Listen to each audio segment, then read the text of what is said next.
Hey everyone, and welcome to the Uncorked Corner podcast, where we cover the full spread of food and beverage industry topics. My name is Bianca, PR and marketing professional by day and food and wine connoisseur by night. And my name is Nick, an accountant with a passion for barbecue, beer, and whiskey. Today we welcome Bob Manley from Hermit Woods Winery in Meredith, New Hampshire. Hermit Woods specializes in making classic wine styles with unconventional local fruits. In this episode, Bob walks us through the history of Hermit Woods, from the days of home brewing to the opening and expansion of their Meredith, New Hampshire location. We discuss the process of creating wines from fresh local fruits, how the winery is supporting other craft companies in New Hampshire, and what's to come at the winery in the near future. If you enjoy this podcast, don't forget to subscribe, rate, and review wherever you listen to us. With that said, let's welcome Bob to the show.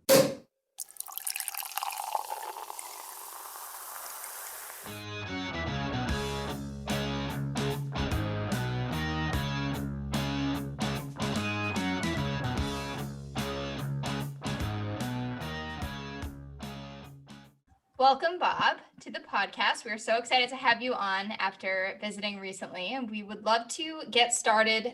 Before we get into the questions, if you could just introduce yourself and tell everybody how you got into this business. Sure. Thank you for having me on. I'm Bob Manley. I'm one of the co-founders of Hermit Woods Winery. My business was founded by three partners. And to give you a little backstory, I actually have to go back a number of years. I spent 11 years living in California, and that's really where I got the wine bug. I discovered wine out there. Not hard. There's about 4,000 wineries in California, and I went out there to go to school, and being young and ambitious, I made it a point to visit just about all of them. And I didn't actually get to do that, but I visited a lot of wineries and learned a lot about wine, and really wine became very much a hobby for me. When I moved back east to New Hampshire, I was fortunate to meet my friends and now business partner, Ken and Chuck, who also had an early interest in wine. And the three of us started spending a lot of time together. And one of our favorite pastimes was to dabble in the making of wine.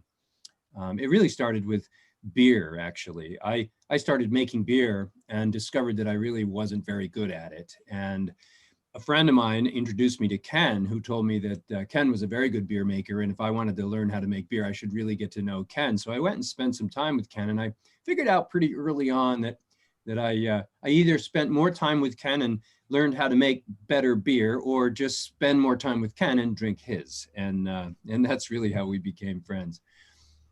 Anyway, so we for about 6 years, we were really digging in pretty hard into winemaking as a hobby.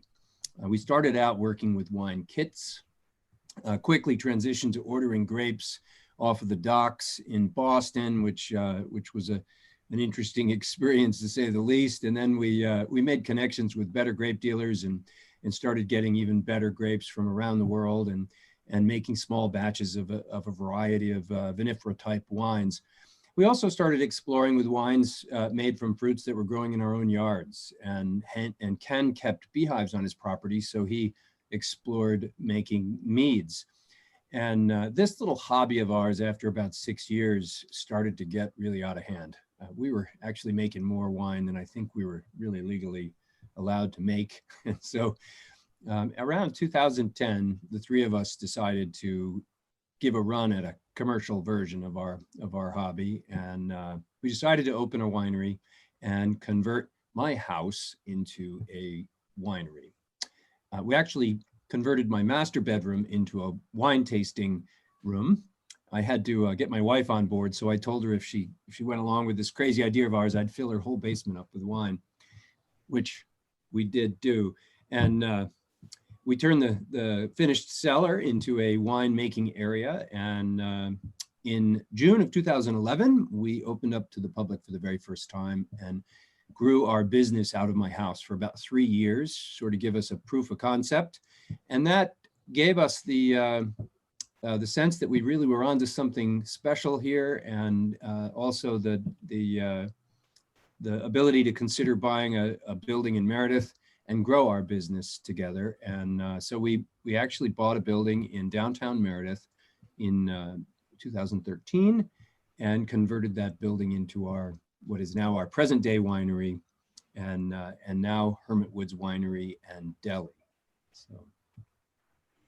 Nice. And it's an awesome area, especially Meredith's such a walkable town. I spend a lot of time up there in that area. My girlfriend has a house in Guilford, so we always drive over to Meredith and get to explore. And I first heard about you actually up the street at Twin Barns, where she ordered one of your ciders. She's not a big beer drinker. So I saw the can, I saw Meredith. Wow, it's just, you're on that street that we don't really go down a ton. But then we were able to drive by and see it. And you have a beautiful location, and you're right there in the downtown area. Definitely a cool spot to be. Thank you. Yeah, we're really happy with our location. We're right on Main Street. We're right next to the post office, actually, so we're not hard to find. And the business is growing. When we first moved in, we just continued as a winery, but we're now open 7 days a week. And 3 years ago, we converted part of our building into a deli. So now we're serving food, and we're also serving local craft beer, including Twin Barns beers as well, which is really nice. Give a chance to share some of the other small crafters in our area that are producing some fine products. And so now you can enjoy our wine or beer with a nice menu of food items. And we're now in the process of converting our third floor into what we're calling a listening room. We're really excited about the possibility in the near future of bringing in music. Ideally, we're trying to invite talent from around the country, possibly from around the world, to come and play at Hermit Woods. We're building a 65-seat, very intimate and unique space where you can hear some really fantastic music in the near future. We're outfitting the space with a high-end sound system, a concert grand piano, and all of the necessary components to really entice really talented musicians to come play with us. Yeah, it's very exciting, and it looks awesome. We got the chance to take a peek at it when we were there. Of course, it's not done yet, but I am looking forward to seeing how it comes together. Of course, you kind of have to see the big picture there, but I mean, wine and music and cider and everything else, great food from the deli. I think you really have the full package. So that's going to be definitely a hot spot for people in the area. Yes, I certainly hope so. We're really excited about it, and obviously that space will also be available for other uses. We'll be able to rent it out if people want to hold events or business meetings there, and we're also going to conduct winery events there as well, so we can offer different types of services that we're not able to offer right now. When I was there, I had the opportunity to try a whole bunch of different wines. And there was one that you had that was a pretty big award winner. That was pretty well known across, I would say, really the US. What was that one wine? Can you tell us about it? And you have some other award winners as well. So if you want to give us a little insight into what those are. Sure. Our most famous wine is by far our Petit Bleu and Petit Bleu Reserve. And Petit Bleu is a wine crafted in the style of a French Burgundy, which would be a Pinot Noir. But of course, Pinot Noir doesn't grow here in New Hampshire, so we make it from wild Maine low bush blueberries. But it drinks very stylistically like a Pinot. It's almost bone dry. And the Petit Bleu is aged in stainless steel, so it comes off a little fruitier, a little lighter, more refreshing. And the Petit Bleu Reserve is a little bit more austere. It's aged in French oak for several months. It makes it a little drier, a little more food friendly, and drinks really nicely with a wide variety of different types of food. So these wines, or both the Petit Bleu and the Petit Bleu Reserve, began their fame when about 5 years ago, the editor of Food and Wine magazine asked if he could share it with Kathy Lee and Hoda on the Today Show. And of course we said yes. And so that was exciting. We got our wine on the Today Show, and that was the beginning of that wine's rise to its ultimate fame today. About 2 years later, Food and Wine called that wine out as the best craft beverage in New Hampshire. And last year, Oprah Magazine wrote an article in her June issue suggesting that the one thing that you should not miss if you visit New Hampshire last summer was Hermit Woods Winery and their Petit Bleu Reserve. So I think by far our Petit Bleu is our most most famous wine and is also one of our best sellers. Another wine that's very popular with a lot of our guests is our Winnipesaukee Rosé. And I think the name helps a lot. Lake Winnipesaukee is a famous lake in our area that people from all over the region and probably all over the country recognize if they've traveled in New Hampshire. And we named it that because it was also a special, we created it for a special purpose. It helps us raise money to help protect our watershed. It's important to us because we use the water in this watershed to make our wine. And we also, that water is what attracts people to our area. A lot of people come here for the lakes. So we want to make sure the lakes are protected. And so 10% of our Winnipesaukee Rosé goes to the Winnipesaukee Association, which is the protector of the watershed here in the area. It's a classic styled rosé, drinks very much like a semi-dry rosé you might drink in Provence, only again made from local fruits, made from apples from Apple Hill Farm in Concord and from cranberries from Cape Cod. And if you haven't noticed the trend here, Hermit Woods doesn't make wine from grapes. And a lot of people hear that and they're like, huh, well, is that really wine? And I'm here to tell you it is. We're doing something very different at Hermit Woods, different than most wineries in the Northeast that are making wine from fruit other than grapes. If you've had wine made from fruit other than grapes, you probably remember it as being quite sweet, often young, fruity, unidimensional, and not what you would think of when you think of drinking a glass of wine. And we're trying to change that. We're trying to craft wines that are very much like those classic wines that you might get from the wine regions of the world, that stylistically have complexity and great mouthfeel and nice balance, are served well with food, are able to be laid down in your cellar for 5 or 10 years and continue to improve as they age. So many of our wines drink like classic reds, classic whites. And if I didn't tell you that grapes weren't in those bottles, you probably wouldn't know. So that leads me to my next question. It's a really cool idea, styling all these various fruit wines after sort of classical styles. We know from talking to different people in the winemaking industry that the wines, basically mainly from the grapes, have real seasonality to them, where every year they sort of change flavors and change profiles depending on water content and soil and everything. So do you notice that same variability when it comes to the blueberries and the cranberries and different things in our local region? And if so, how do you kind of keep that consistency, especially with your multi-year running wines? Absolutely. Mother Nature delivers us different fruit every year. In the same way, Mother Nature delivers different grapes to grape growers every year. We can't control that. We can only do our best to sort of coax it along or coax Mother Nature along to try and achieve the best fruit possible. But some years are drier than others. Some years are wetter than others. Some years have more humidity, less humidity. There's a lot of variables we don't have control over. So the fruit's different every year. And if you drink classic grape wines, you are probably aware that there are vintages, and some vintages are considered better than others. And that's a variable that grape wine makers can't control. And so some years are better than others. And we find the same thing. There are some years that our blueberries, this year, for example, we achieved 16 bricks on our blueberries, which is unheard of.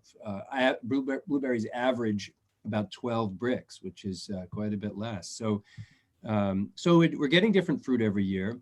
And just like with grape wines, we're not trying to make the exact same wine every year. We're trying to make the best possible wine each year that we can make with the fruit we are given. And if you were to taste the wines side by side year over year, you would find differences.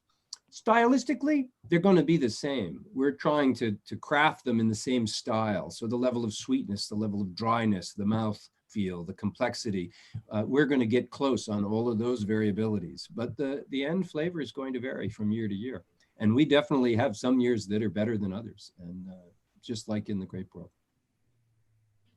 You're working on some new wines all the time, right? You're always experimenting, and it was very cool to be able to visit and see the different concoctions that are happening in your downstairs in your cellar. But one of the questions that I have, which I'm very curious about, is you, in addition to wine, you do also offer meads. And for our listeners who are not familiar with that, we have never touched on the subject before. Can you kind of give us some insight as to what makes those different?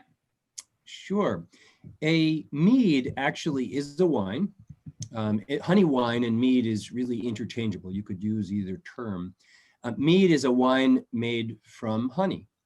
And it is actually known as the oldest fermented beverage in the world. There's evidence of people making meads something like 9,000 years ago in China, archaeological evidence. So it's the oldest fermented beverage. And meads come in as many different styles and flavors as do wines. Meads can be blended with other fruits or other ingredients, and you can make as many different styles as you would find a grape wine. And so we've been making mead since we really began, because Ken had honey and he wanted to experiment with the different types of flavors that we could create. We have about 12 different styles of meads, from a show mead, which is considered a honey wine that's made 100% from honey. There's no other additional ingredients added other than water, which you have to add to honey in order to make mead. Water thins the honey and reduces the sugar content, because mead is actually, honey is too sweet to make a wine from. And then you introduce yeast and you get a wine. And then we have some meads that are blends. We have a blend called Red Scare that's honey, blueberries, blackberries, and raspberries. And if you were to drink it, you'd think you were drinking a Burgundy, not a mead. If you know there's honey in it, you can get those honey notes, but drinks very much like a dry red. Mead is one of the fastest growing segments of the alcohol industry right now. Mead and cider.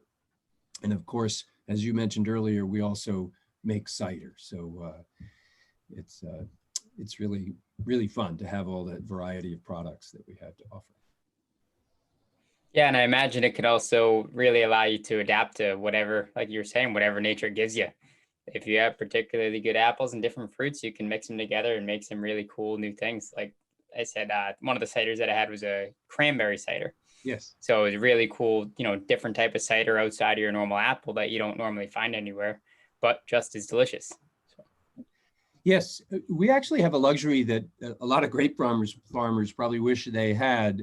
We work with farmers all over New England, and the weather varies dramatically between Vermont, Maine, Massachusetts, New Hampshire. And so when, say, an apple crop doesn't do so well in the southern part of New England, maybe they're doing better in the northern part. So we can work with the farmers that are having the most success and get the best quality fruit of those different varieties with each harvest. So that's a really big advantage for us. And you're right, there is a really wide variety of fruits. Some fruits that people wouldn't even expect might be considered to use to make wine. One of those is a rose hip. We harvest rose hips off the seacoast of New Hampshire. We hand pick them, and rose hips make a really excellent blend for one of our wines, Lake House White. We don't make a rose hip wine all by itself, but it's a blender. It's a component of a wine. And we also use rhubarb and autumn berries and apples, peaches, pears, blackberries. There's probably about 25 different fruits that go into the making of the wide variety of wines that we produce. I think of Ken, really, you mentioned winemaker. I'm really technically not the winemaker. My partner Ken is the winemaker, and he's a scientist by trade. He spent 25 years as a geologist. He has his doctorate in geology, and only in the last 15 years has he started getting into winemaking, and his science background causes him to.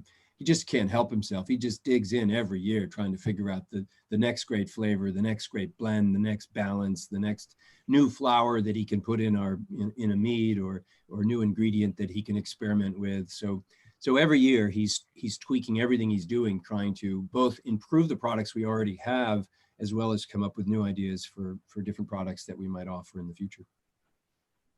And another, you were mentioning fruits that you wouldn't expect to see a wine out of. That was one that I was surprised when Bianca brought me this bottle, is the Heirloom crabapple. As I mentioned, I'm drinking right now. Crab apples are those little fruits that you always see laying on golf courses and grounds that when you're growing up, everyone told you to stay away from. Don't eat those. Those aren't edible. But when I saw it, in your wine and I tried it, it's delicious. It's dry, it's tart. It's just almost exactly what you would expect from it. Looks like this one's a mix between crabapple and blueberry, 95% crabapple, 5% blueberry for our listeners, if you're curious. But yeah, it's definitely in something that you wouldn't expect, but it's super tasty. Well, let me tell you a little background about that crabapple. Back in the 1800s, the farmers discovered this crabapple. It's called a Dolgo crabapple, and they discovered it in Kazakhstan, in Europe. And they discovered it had a really wonderful flavor and also an ability to achieve a very high sugar content. Crab apples can get as high as 18 bricks, which is really pretty rare for this part of the world, for this growing season. And so they imported them to the US to add to the cider they were making back in the 1800s as a flavor ingredient. And they were very popular back then. But as you know, as we got into the 19th century, ciders became less popular, beers became more popular. And when Prohibition happened, cider almost disappeared as a product on the American shelf. And it took a long time for ciders to start to come back. And we were very fortunate to discover this crabapple accidentally. It was growing as a decorative tree on my property in Samberton, where our winery started. And you'll find that the Dolgo crabapple almost exclusively as a decorative tree right now. There are very few orchards that actually grow that fruit for the purposes of food, wine, or cider. The only reason we were able to find enough crabapples to make the wine that we make is they're used as a pollinator and a perimeter crop at a lot of orchards because first they drop a lot of fruit. So they keep the deer on the perimeters of the orchards. And they also provide a lot of flower. So they are great pollinators to pollinate the rest of the apples in the orchard. So there are farms that still have them as perimeter crops. They don't harvest them, they let them drop. But we found a couple farms in the Keene Walpole area, Allison's Orchard being one of them, that was willing to harvest them for us. And then we also talked to a farm who was putting in a new orchard down in Belmont, New Hampshire, to plant 75 trees for us. We told them if they worked with us and planted the trees, we'd buy every piece of fruit at top dollar prices that they can produce. And it's given us a nice steady stream of crab apples because that's one of our most popular wines. And for a while we were having a hard time making it because we just couldn't find the fruit.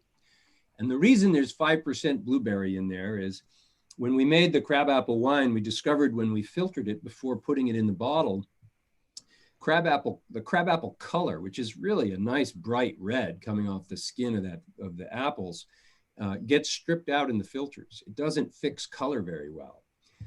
And blueberries fix color extremely well. So we learned early on that if we added a small amount of blueberries to the mix, we would get a nice color that would be fixed and not get dropped out in the filter process.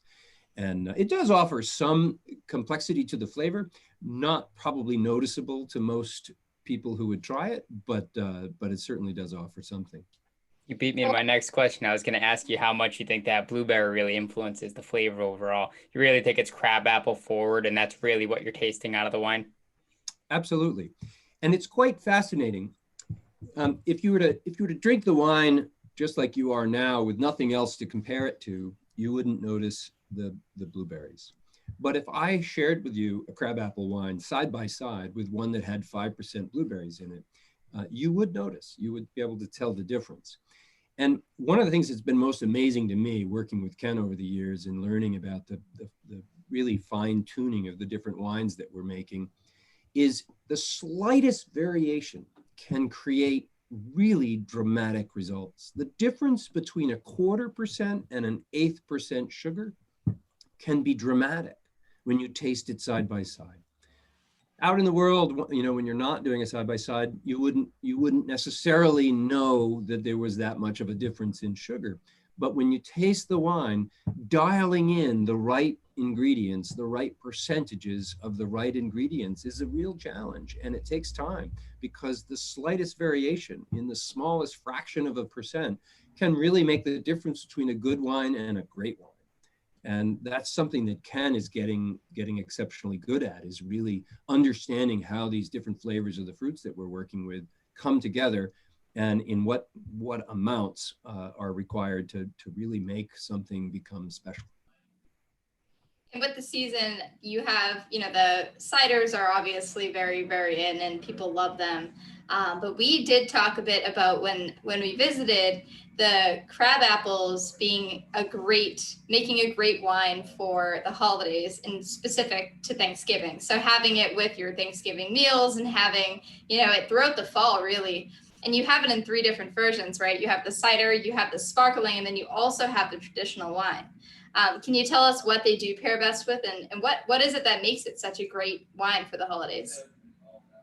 That's a great question. And yes, indeed, crabapple wine should really be on everybody's Thanksgiving table. It goes exceptionally well with turkey and all of the fixings that come with a Thanksgiving dinner. And the simplest way to help you understand why crabapple fits that bill is the same reason many people put cranberry sauce on their plate. Cranberry sauce sort of acts like an intermezzo. It cleans your palate. So if you have rich, buttery foods in your mouth, and then you put a little cranberry sauce in there, the tartness and the grippiness of those cranberries cleans your mouth, makes you have a nice fresh taste in your mouth, and opens you up for the next flavor that you're going to put in your mouth. So crabapple has a nice tart, dry finish, very cleansing type finish to your taste buds. So it goes really well with the kinds of things that one would serve on a Thanksgiving dinner, just like a cranberry sauce might go well, or what often chefs call the intermezzo, that serving of food that's meant really just to clean your palate between different bites of food. The other way in which crabapple goes exceptionally well with a lot of different types of food is because it is such a tart apple, it requires a little bit of sweetness on the front. So you have a sweeter, not sweet, but a sweeter fruity front, and then this tart, dry finish. And that sweet, fruity front helps it balance with a wide variety of flavors. And one of the things it helps with is spicy foods. So crabapple also is a wine I would suggest for having with things that are a little bit spicier, like Thai food or Indian food. You need sweetness and tartness to compete with the heavier spices that come on Thai or Indian food. And crabapple delivers both that sweetness and tartness to compete with those foods, so that you get to enjoy the flavors of the wine and the food in your mouth at the same time, rather than one out competing the other. That's really what that's what wine and food pairing is all about. If you pair your wine and your food together well, both your wine and your food are going to taste better as a result. If you don't pair them well, one of them is going to suffer. You're either going to miss out on the quality of food that you're trying, or you're going to lose the quality of that wine being overborne by some type of food that's just too heavy or too strong for it. Yep, they definitely go hand in hand. That's why we're a food and wine podcast too. So speaking of food, you also have a deli there at the winery. What's the inspiration behind the menu there, or what do you offer for people? What can they expect when they show up to the winery to have some food with their wine? Well, we have it's a relatively small menu. We do flatbreads with a variety of flavors that we've chosen specifically because of how well they do go with the wines that we're serving. We do paninis and wraps. We have a bacon jam turkey wrap and a bacon jam turkey panini and a cranberry turkey wrap. And again, trying to use some of the ingredients that we use in our wine, and in some cases actually using our wine in the production of some of the foods that we're serving. We have some salads that we offer, different seasonal salads. This time we have a blueberry salad that's made with a special blueberry dressing made with the same blueberries we use to make our wine. We have a cranberry dressing that we use on some salads during a time when we have cranberries. Whenever we're getting fresh fruit into the winery, we let our chef know that it's coming, and she immediately starts thinking about ways in which to apply the fruit to our menu so that you can enjoy the wine with the food that we're serving. We have salads, flatbreads, pizzas, sandwiches, wraps, hummus plates, and various specials that we offer at different times. We're really learning and growing the deli as I speak. We're still pretty new to the deli. I said 3 years. Our first year, we didn't even tell anybody we had it, so we could really learn and grow. And so it's really been only growing for the last couple of years as it is now, and we expect it to grow more. We're going to be right now under normal conditions, non-COVID conditions. We have in the summertime about 40 seats in the winery. Well, starting next year, if we don't have COVID to deal with, we're going to have 135 seats. So our deli is going to have a lot more demand, and we're going to have to expand our menu accordingly. And so we're still growing it and developing it and trying to figure out what the best direction to go is. Of course, we have cheese and cracker and cheese and charcuterie plates so that people can enjoy cheese and crackers with their wine. That's really a staple. Cheese almost goes with any wine or vice versa. So. Yeah, and I made the mistake of going when I was hungry, and it smelled incredible. I was so hungry, and you were running in and out. You guys are very hands-on, which is impressive. Everything looked really great. One of the things that we wanted to go back and touch on, that another thing that our listeners might not be aware of, is bricks. And what is bricks in the wines that you're making? Because that's something that I think, we might know, but a lot of our listeners might not know. So bricks is BRIX is a measure that fruit producers use to measure the actual sugar content of fruit. So to give you an idea, the average apple has about 12 or 14 bricks of sugar. That's the sweetness of an average apple. The sweetness of a table grape that you'd buy at the local supermarket is typically around 17 to 19 or 20 bricks. The sweetness of a classic wine grape ranges anywhere from 24 to 30 bricks. So wine grapes are actually some of the sweetest fruit on the planet. So that gives you a little bit of understanding of how we measure in the industry, how we measure that sugar content in our fruit. I should also mention, relative to the deli, it's our focus as much as possible to really be farm to table. We work with all of the local farms in our area to try and source the ingredients that we use in all of our different menu items. We change our menu items seasonally so that we can take advantage of those the best fruits that are or best foods that are being produced in our area.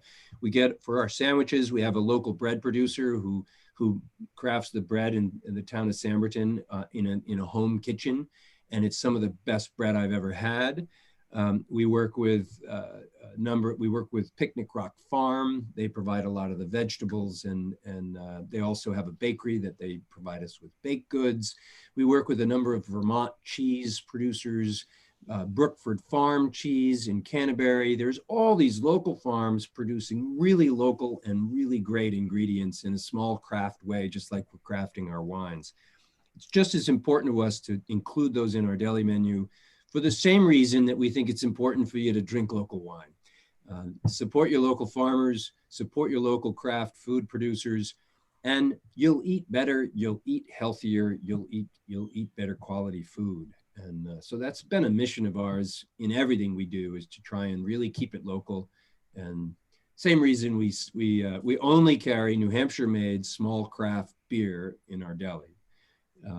No offense to all you Budweiser drinkers out there, but you can get Budweiser at every bar on every corner. And so we don't carry Budweiser. We carry Twin Barns beer. We carry Shackett's over in Bristol. We carry all the small local brewers that are just like us, trying to figure out how to create the best craft beverages that they can make in the area. Yeah, we love that. And of course, we've tried quite a few, and I know Nick, you specifically have. He's always looking for somewhere new to pick up some craft beer. We're in a great time right now. In fact, if you didn't know, a couple of years ago, we surpassed for the first time in the US the number of breweries that actually existed in America prior to Prohibition. And that number is somewhere in the thousands, 4,000 or 5,000 breweries in the US. So it has taken us a long time, but we've gotten there.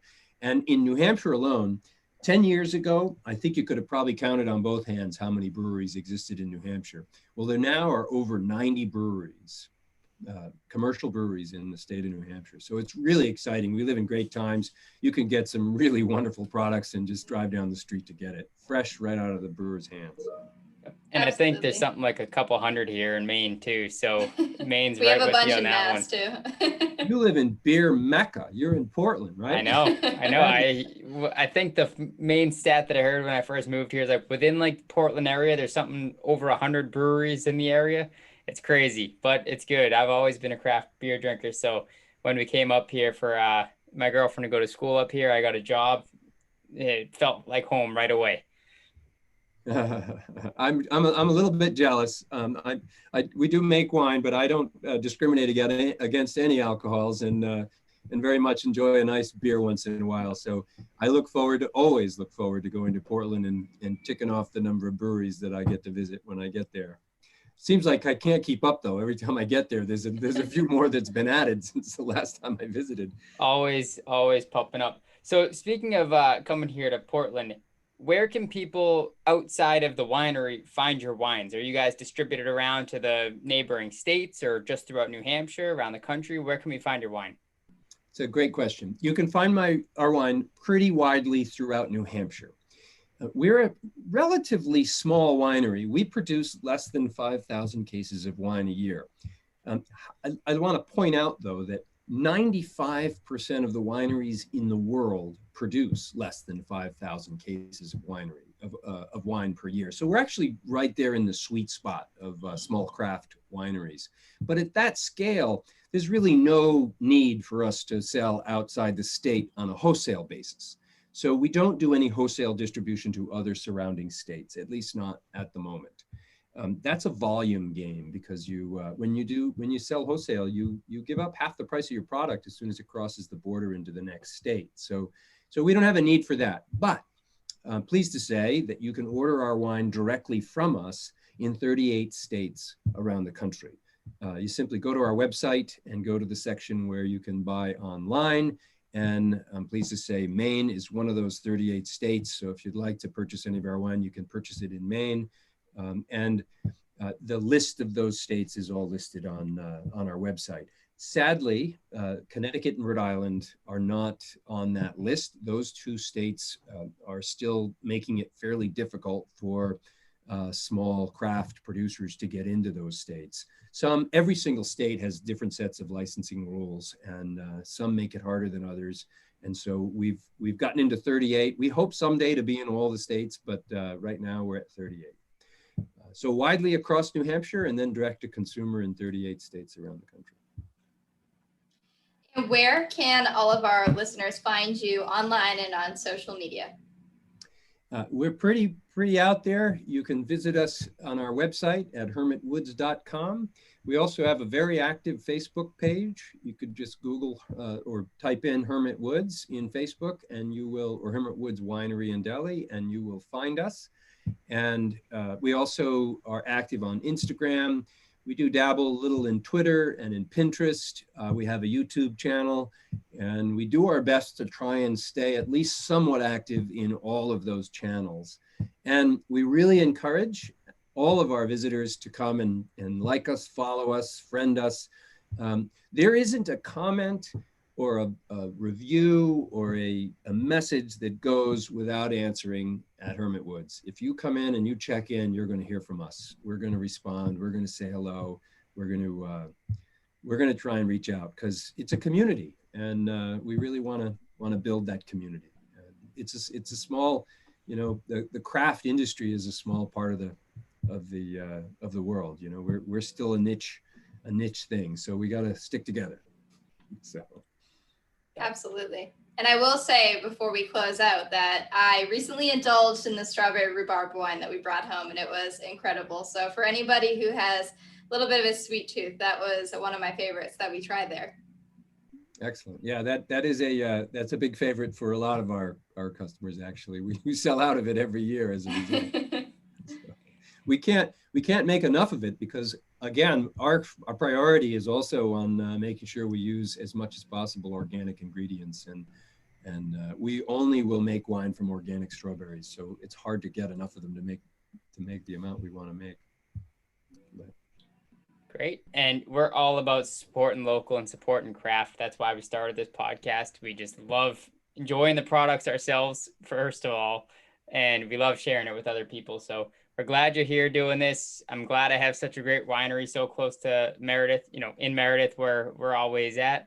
And I'm looking forward to stock up on some more of this crabapple wine so I can drink it before Thanksgiving and then stock up on more of it for Thanksgiving. Thank you for taking the time to talk to us. We had a great time. Awesome. Thank you, guys. It was my pleasure. Thank you. Cheers. Cheers. Cheers. Be sure to follow us on social at Uncorked Corner and on the blog at uncorkedcorner.com for a taste of more food and beverage content. And if you enjoyed the show, don't forget to leave a comment, subscribe, rate, and review on whatever podcast platform you prefer. Thanks for listening.